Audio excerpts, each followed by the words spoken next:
Today, you'll learn about 10 evil women who committed unthinkable crimes. Number 1. Latosha Cunningham. In 1992, a 61-year-old woman gave 18-year-old Latosha Cunningham a ride. Things took a dark turn when Cunningham pulled out a gun and demanded the woman's purse. Cunningham shot the woman in the chest and got away with a measly $205. Luckily, the victim survived and was able to identify Cunningham. The pregnant mother of one Cunningham was convicted at trial and sent to prison for 18 years, but she only served 9 years before being released. By 2011, Cunningham was a regular at a bingo hall in Collinsville, Illinois. 85-year-old Yoko Cullen was also a regular at the establishment. Cunningham got the impression she was wealthy and started plotting to rob her.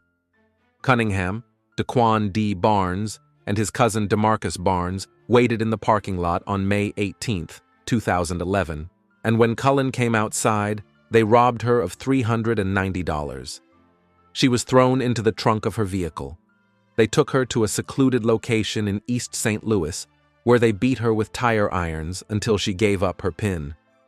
Once they got the info they needed, they burned Cullen alive. Cullen's family reported her missing, and the vehicle was soon discovered. Detectives zeroed in on Cunningham and DeMarcus shortly after the crime, as they were seen on surveillance video trying to use Cullen's cards. Both also called the bank from their phones. Cunningham was brought in for questioning twice and denied involvement. During her third interrogation, authorities told her DeMarcus and Daquan confessed. At that point, Cunningham began speaking but attempted to minimize her involvement. All three were arrested and charged with first-degree murder. Cunningham put on a show during her first court appearance as she pretended to faint and tried to puke during the proceedings. Daquan ended up pleading guilty to his involvement in the crime and was sentenced to 60 years. DeMarcus was found unfit to stand trial and was sent to a psychiatric facility for 80 years. Cunningham had a bench trial in 2013. Just like in her third interrogation, she tried to minimize her involvement in the crime. The judge didn't buy it. He convicted her of first-degree murder and sentenced her to 60 years in prison without the possibility of parole. Number 2. Estacy Sanchez. Estacy Sanchez drove home on the morning of July 27, 2016, after spending the night drinking. She swerved to the sidewalk and hit 69-year-old Jack Ray Tenhulzen. The impact was so fierce he was stripped of his clothing, went through the windshield, and landed in the passenger seat. One of his legs was severed, and it ended up flying through the vehicle's back window and landing on the car trunk. Sanchez drove a mile before abandoning the vehicle in a cul-de-sac. She called her boyfriend and walked a block to her home. Once there, she changed clothes. Meanwhile, Tenhulzen bled to death. Sanchez's boyfriend contacted authorities, and she was arrested. Police learned she had some beer and at least 5 other alcoholic drinks in the hours before the crash. Her blood alcohol level was measured to be 0.18 to 0.192 hours after the crash. At her 2018 trial, the jury learned she was with friends who warned her she was too impaired to drive, but she didn't listen. Her lawyer implied that alcohol wasn't a factor, and instead claimed she was tired and fell asleep. Her defense didn't resonate with the jury, and she was convicted of second-degree murder, gross vehicular manslaughter, and hit and run. She was sentenced to 15 years to life in prison. Number 3. Jessica Tata. On February 24, 2011, in Houston, Texas, daycare owner Jessica Tata was caring for 7 children between 16 months and 3 years old. She realized she needed to buy something from the store and left the children alone. If that wasn't bad enough, she accidentally left a pan of oil cooking on the stove. That pan of oil led to a fire, and when Tata returned from the store, the property was going up in flames. She made a 911 call, ran into the home, and saved 2 children. Firefighters arrived, and within 10 minutes, they got the other 5 kids out of the home. Still, Elias Castillo, Shamari Dickerson, Elizabeth Koja, and Kendall Stradford all died. At the scene, Tata told authorities she was in the bathroom when the blaze started. She was taken to the hospital, and while there, she pretended not to know what had happened. Police were ready to arrest her on February 27th, but she was gone. The day before, her brother drove her to Dallas, Texas, and she took a flight to Lagos, Nigeria, where she had citizenship. In March, law enforcement searched her father's Lagos compound and found evidence she had been there. They got her father to reveal she was staying with a friend in Port Harcourt. She was arrested on March 19, 2011, and returned to Houston to face charges. Her trial started on October 24, 2012. She was only prosecuted for the death of 16-month-old Elias Castillo. The district attorney presented her as a reckless daycare owner and put two 7-year-olds on the stand who said Tata left them alone with several babies on different occasions. Authorities told the jury that Tata visited a Walmart before stopping at Target on the day of the fire. An ex-Target manager testified that while Tata disputed the price of a clothing item, she told him she had left the burner on, but she didn't seem in a rush to return home. After she left Target, she went to Starbucks and then returned home. The defense team was trying to get a manslaughter conviction and told the jury that the fire was an accident and Tata didn't mean to hurt the children. They also had an engineering expert testify that the refrigerator could have been the cause of the fire. A jury sided with the prosecution and convicted Tata of felony murder. She was facing life in prison. The judge sentenced her to 80 years in prison. She was also fined $10,000. She will be up for parole in March 2041 when she is 53. Number 4. Nicole Flagg. Nicole Flagg was 29 years old in 2002 when she, her husband, and another man were charged in the shooting death of 42-year-old Jeffrey Brown at his apartment in the Coreyville neighborhood of Cincinnati, Ohio, during a robbery gone wrong. Flagg pleaded guilty to aggravated robbery and involuntary manslaughter and was sentenced to 8 years in prison. When she was nearing the end of her sentence, she told prison officials via a letter that she planned to find a group so I can give back. She also stated, "I have hurt a lot of people, so I have a lot of making up to do." She didn't live up to her word. Maurice Allen called the home of his mother, 61-year-old Myrvinia Lowe, in April 2015, but she didn't answer. He then called her cell phone, and instead of hearing her normal voicemail message, he heard teens rapping. Concerned, he contacted the police and requested a welfare check. When authorities went to Lowe's Cincinnati home on April 12, 2015, they found her dead. She had been fatally stabbed, and her money, credit cards, phone, and other items were gone. Within days, Lowe's daughter Flagg was arrested for the crime, with her bond set at $1 million. Authorities believed she intended to rob her mother and killed her in the process. The fact that she was arrested for another killing angered the family of her 2002 victim, Jeffrey Brown. Brown's niece, Shamez, told the media, "A nutcase like this should never be allowed out. 10 years for my uncle was clearly not enough. You get more than that for robbing a bank." Flagg maintained her innocence, but was convicted of aggravated murder and abuse of a corpse in 2016. Before being sentenced, she stated, "I didn't murder my mother." The judge sentenced her to life without the possibility of parole. Number 5. Taylor Marks. Christy Marks and her husband Bruce couldn't have kids of their own, so they adopted a little girl and named her Taylor. She was showered with love and given almost anything she wanted. Bruce passed away in 2002. As Taylor entered her teens, she began to rebel, and her grades declined, leading to conflict between her and her mother. After finishing high school in 2008, Taylor attended college, but her relationship with her mother remained rocky. By 2009, 58-year-old Christy was operating a successful home healthcare business, and Taylor moved in with her boyfriend, Brian Smith. After 2 months of barely speaking, Taylor contacted her mother, saying she wanted to see her. Christy was excited, and on October 24, 2009, she went to pick up Taylor from an apartment complex in Akron, Ohio, at around 8 p.m. Once there, Christie was brutally stabbed multiple times in the parking lot. Taylor called the police, crying that a masked man had stabbed her mother. Smith got on the phone and claimed he tried to chase the man and was also cut. Christie was taken to the hospital, where she was pronounced dead. Authorities found the murder weapon and Christie's purse in some bushes near the crime scene. Her money and car keys were still in the purse. Investigators also learned that Taylor and Smith weren't the only ones present at the time of the crime. Their friend Troy Purdy II was also there. Taylor, Smith, and Purdy were taken in for questioning.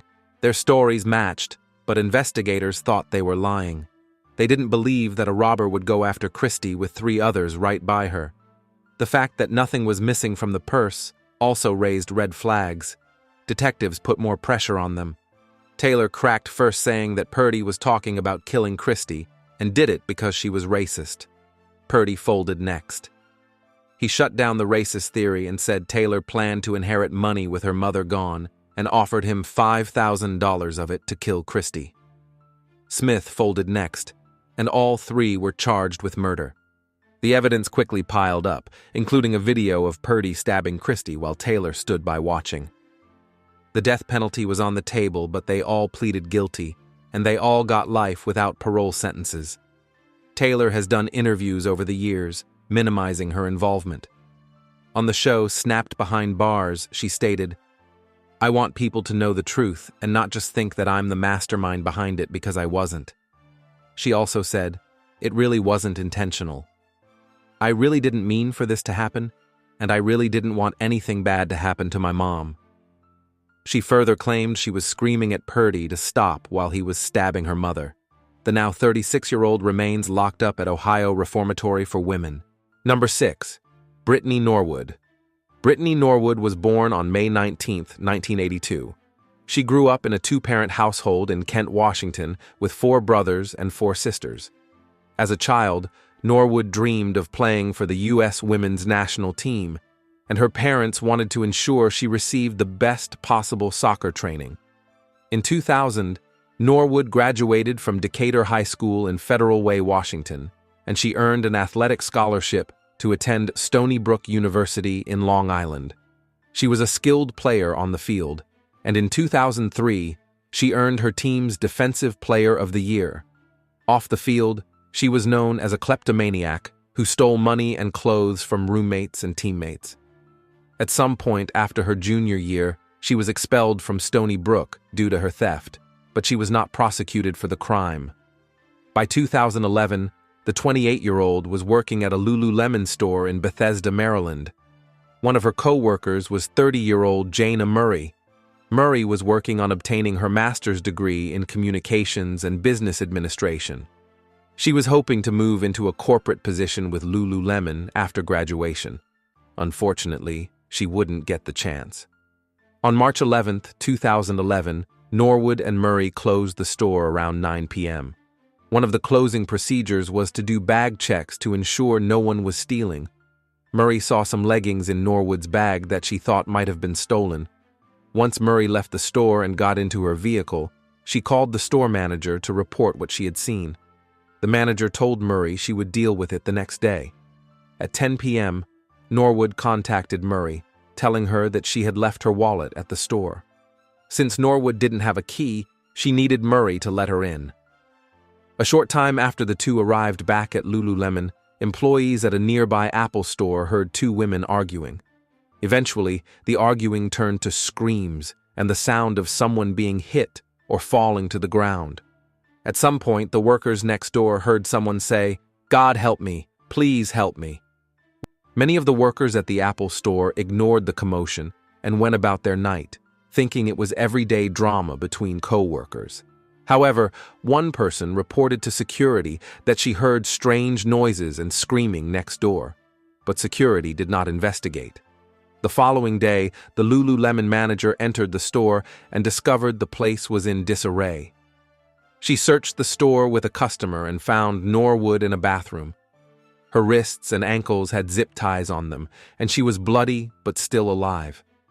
Murray was dead, lying face first in a pool of blood with a garrote tied around her neck. Authorities were called in to investigate. Norwood told them 2 men wearing ski masks followed her and Murray into the store. She claimed the men physically and sexually violated her and Murray during the attack. Authorities initially believed the story, but things changed once forensic evidence began to emerge. They learned that Murray's body had 331 wounds on them, with nearly a third being defensive wounds. They discovered she had 7 blunt force wounds, including one that crushed her skull. A brutal final stab to her neck severed her spine. Norwood, on the other hand, had barely been touched outside of a small scratch on her forehead and some blood on her face and hands. They also determined bloody shoe prints at the scene were made by a shoe that was taken off the store shelf. All the weapons used in the attack were from a toolbox inside the store. On March 15, 2011, detectives found Murray's car 3 blocks away from the store, and it had blood in it. When they asked Norwood if she had ever been in the car, she said no. Detectives continued investigating and learned that witnesses in the area saw Norwood move Murray's car on the night of the murder and spend over an hour sitting in it, likely contemplating how to get away with the murder she had just committed. A few days later, forensic analysts declared the blood inside the vehicle was a mixture of Murray's and Norwood's. The final nail in the coffin for Norwood was when authorities confirmed that neither lady was sexually violated, as she had claimed. With the evidence piling up, Norwood confessed that she was behind her co-worker's death. She was charged with first-degree murder. Norwood took the case to trial, hoping for a second-degree murder conviction. Her attorneys claimed the crime was not pre-planned and was done in the heat of the moment. They cited her success on the soccer field and her clean criminal record as representations of her true character. The jury didn't fall for it, and they convicted her of first-degree murder in November 2011. On January 27, 2012, Norwood returned to court and was sentenced to life in prison without the possibility of parole. Number 7. Nicole Dr. In 1979, when Nicole Dr. was 4 years old, her brother accidentally set her nightgown on fire. She suffered life-changing burns over 20% of her body. She was bullied in school, with other students calling her Freddy Krueger. By the time she turned 18, she had 61 surgeries. At points in her life, she would work at summer camps for burn victims to help them deal with the emotional burden of having burn scars on their bodies. She volunteered at fire departments, helping them teach fire safety to the community. Due to her appearance, she thought she would never have kids, but in 1999, she welcomed Jacob Dr. into the world. The blessing of a child soon turned into a nightmare when she realized she loved partying more than she loved her son. She started handing him over to family or babysitters and tipped them off to slip him some codeine to get him to sleep. By 2003, 28-year-old Nicole and 4-year-old Jacob were living in Lorain County, Ohio. On August 27th, Nicole ran out of her home, screaming that the house was on fire and she couldn't find Jacob. Police found the young boy dead in an upstairs bedroom. Nicole claimed she tried to save him, but the smoke overwhelmed her. Investigators didn't buy it. She didn't smell like smoke, and she didn't have any soot on her body. As the investigation progressed, the detective learned Nicole was at a karaoke bar dancing and singing the day she buried Jacob. When autopsy results came back, they showed that Jacob did not have any soot or smoke in his lungs. They determined he was killed hours before the fire was set. Nicole was arrested for murder, arson, and several other offenses. She went to trial in 2005 with the prosecution, saying she thought she could commit the perfect murder because she had volunteered at fire departments. The defense had witnesses testify she was a great mother and only danced and sang after her son's funeral because she was heavily medicated. They also said she didn't show normal emotions because the bullying she suffered at a young age made her keep it bottled up. Jurors deliberated for 4 hours before siding with the prosecution and convicting her of aggravated murder, arson, and 8 additional felonies. At her November 2005 sentencing, her lawyer argued the trauma she suffered from being burned as a child was a mitigating factor that should keep her off death row. Also, during sentencing, Nicole told the judge, I didn't kill my son. I couldn't show remorse for something I didn't do. She was sentenced to die by lethal injection. The sentence was overturned in 2008 after the Supreme Court ruled that the jury was given incomplete instructions. In 2010, Nicole agreed to a deal that would allow her to serve life without the possibility of parole. Now 49 years old, she remains locked up in the Ohio Reformatory for Women. Number 8. Bree Kuhn. On September 8, 2021, U.S. Navy Chief Petty Officer Bree Kuhn called the Santa Rosa County Sheriff's Office, saying that her husband, 33-year-old retired U.S. Marine Colin Turner, pushed her down during an argument. Deputies responded to their Gulf Breeze, Florida, home just before 1 p.m., but didn't make any arrests. 4 hours later, Turner made a call to 911, saying his wife locked him out of their home. Once again, deputies responded.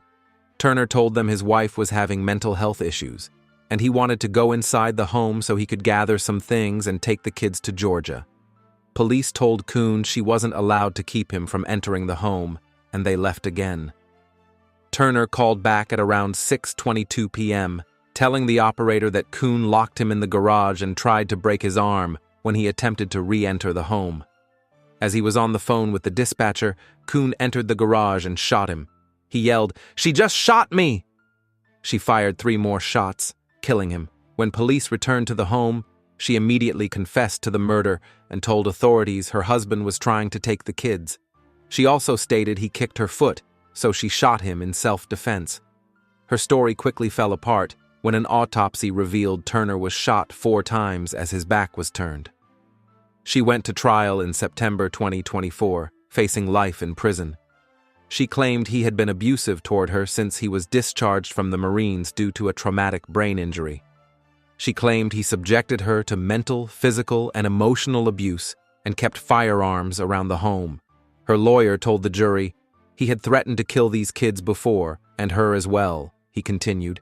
She was worried he was going to take the kids and kill them. Kuhn was expected to testify but decided against it at the last minute. Prosecutors saw it as a case of cold-blooded murder and said that there was no documented abuse in the relationship. The jury didn't buy what Kuhn's defense team was selling. They convicted her of premeditated first-degree murder. She was sentenced to life in prison on September 27, 2024. After the verdict, Turner's mother spoke to the media saying, "He loved his children, retiring from the Marines early so he wouldn't miss any part of their young lives, and now he's not there for them at all due to Bree's actions." Kuhn was discharged from the Navy after the conviction. The now 38-year-old is locked up at Lowell Correctional Institution Annex in Gainesville, Florida. She is appealing her conviction. Number 9. Virginia McCullough. In June 2019, in Great Baddow, Essex, England, 31-year-old Virginia McCullough killed her parents, 70-year-old John McCullough and 71-year-old Lois McCullough. Reports indicate she poisoned them with prescription medication.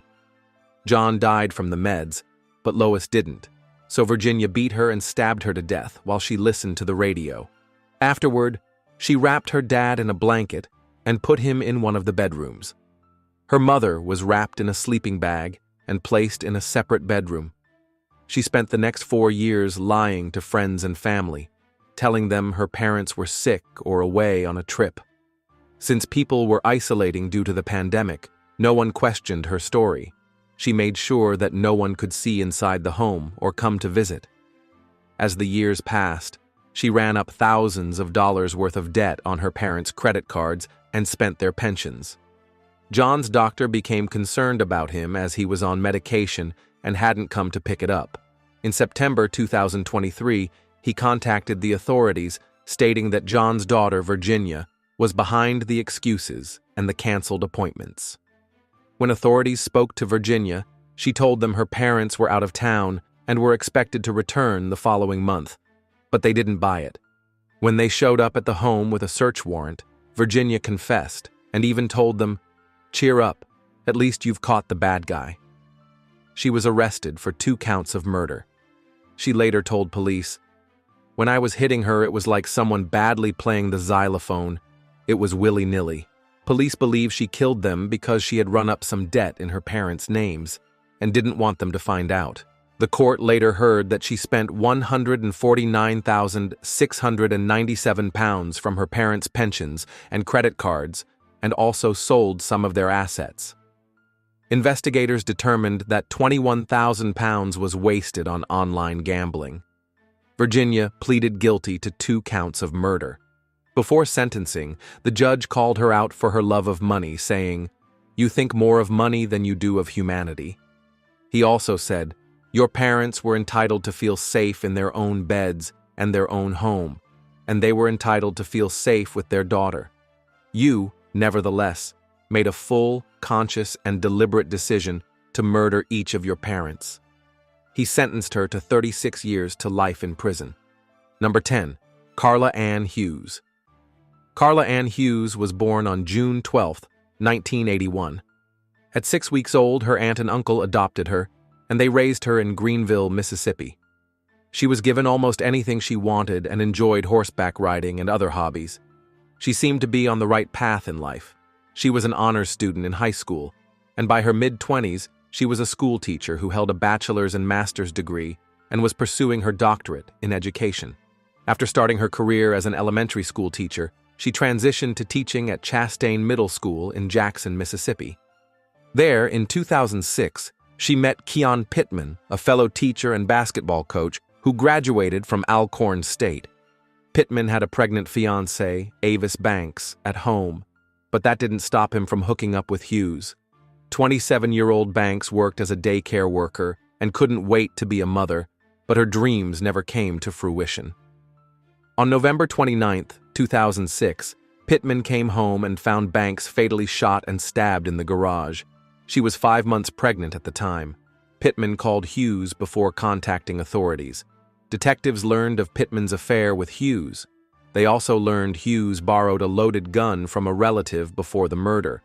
The relative claimed, when he got the gun back, it was empty. He handed it over to authorities, and after forensic testing, it was determined to be the murder weapon. They also matched Hughes's shoes to shoe prints found on a door at the crime scene that had been kicked in. The final nail in the coffin was cell phone records, putting Hughes near the crime scene around the time of the murder. Detectives pressured Hughes to say Pittman put her up to it, but she maintained her innocence. She went to trial in October 2009, facing 2 counts of capital murder. The prosecution said she killed Banks so she could have Pittman all to herself. Hughes's defense lawyer pointed the finger at Pittman, saying he wanted to get rid of Banks, so he wore Hughes's shoes to kick in the door so he could frame her for the crime. However, Pittman had an alibi, and Hughes's defense could not explain away the cell phone and gun evidence. After 8 hours of deliberation, the jury convicted Hughes of 2 counts of capital murder. She was facing the death penalty, but the jury decided against it, and she was sentenced to 2 consecutive life in prison sentences without the possibility of parole. Her numerous appeals have been denied, and the now 44-year-old remains locked up in a Mississippi prison.